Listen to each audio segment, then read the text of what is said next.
Yo, yo, it's the kid, Soncier, the hero of hip-hop, doing this and whatnot. Originally, I'm from Cincinnati. Shout out to the Nasty Natty. I moved from Ohio to Maryland. I grew up in PG, and now I'm in DC. I always have to say it that way because I can't just say Maryland and not mention Ohio. You know, those are my roots as well. Life experiences inspires me to write. I'm always inspired by experiences and things that I go through, whether they're good or bad. Take a lot of positive messages and I express them very aggressively, and sometimes just with the intent to like punch you in the face. So I kind of emphasize certain things I want you to know about when it comes to the messages. And you know, like people really respect aggression.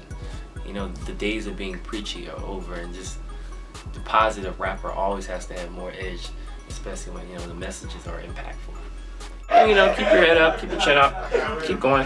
Fuck that. I'm gonna say keep your fucking head up, get your fucking ass up and do something. So that's how I talk. Some of my favorite artists are Lupe Fiasco, Music Soul Child, Donnell Jones, Jill Scott. I don't want to toss names, but music has always been in my family. If y'all know who Herbie Hancock is, you know what I mean? He's definitely influential. On my father's side, my father was in a band, played with different instruments. My sister, music just flows through the family. I would say I probably took it seriously around 20. And I think another artist I didn't mention was Tupac, of course. Tupac, Nas. Yeah. What about Tupac that you like? Tupac, I believe, was our Malcolm X. After Malcolm X was assassinated, unfortunately, he's not with us either. But he was our Malcolm X of my generation and the generation that's under me. So the millennials and then, of course, those younger than me. He was very influential.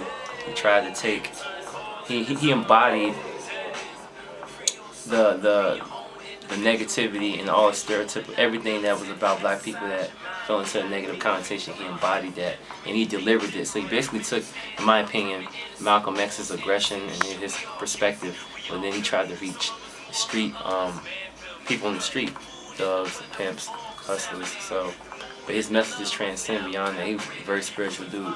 So he impacted me. So he's one of my favorite people, actually, along with Nelson Mandela and Marcus Garvey, Huey Newton.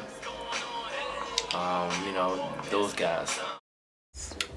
Conscious is being aware of yourself, being aware of things that don't necessarily agree with your spirit.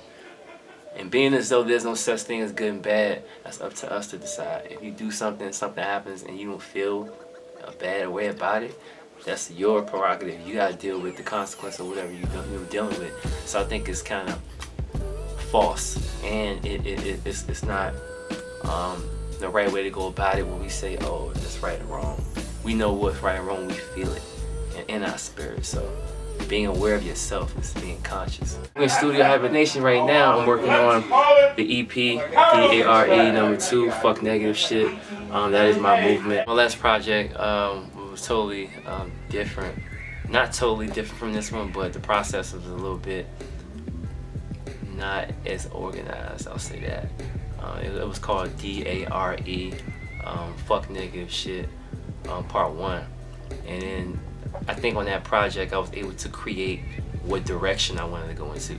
The D.A.R.E. project #2 is going to be like summing it up. Kind of like 1 gave birth to it, and then on 2 is growing up.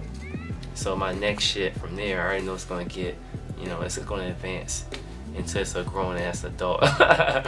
You know, but that project, D.A.R.E. #1, the process was kind of weird because I was fumbling and grabbing songs from there, and you know, it's hard to really get tracks because I didn't have one producer, and I feel like I just glued it together in some aspect, and then some aspect it made sense. So this one has more of the theme I was looking for. Make you a bitch, take the power out of the word, and the word means nothing. Take the power from the girl, self-esteem gon' plummet. Welcome to the hanging rope, truth till summit. You say how a nigga trying to live and shit alone. Gotta make love, gotta do what I do. It's time to wake up and just move along. Gotta break up, though I love her, it's true. It really didn't matter cause I did it for love. She asking me, what's it gonna take to keep me from leaving what I say? Cause I did it for love. You got can find me on Instagram, Twitter, Periscope, Snapchat, Soncier the Hero. That's SONCIERTHEHERO. Also, don't forget to download my station on Pandora, and you can stream me on Spotify as well, and Tidal, Apple Music, all that shit. Were any last words for the people? Yes, yes, yes. Never stop believing in yourself. Never. Don't seek for an answer that's already inside of you. And that's how the fuck I feel. So I'm always signing out and say, fuck negative shit and stay sharp.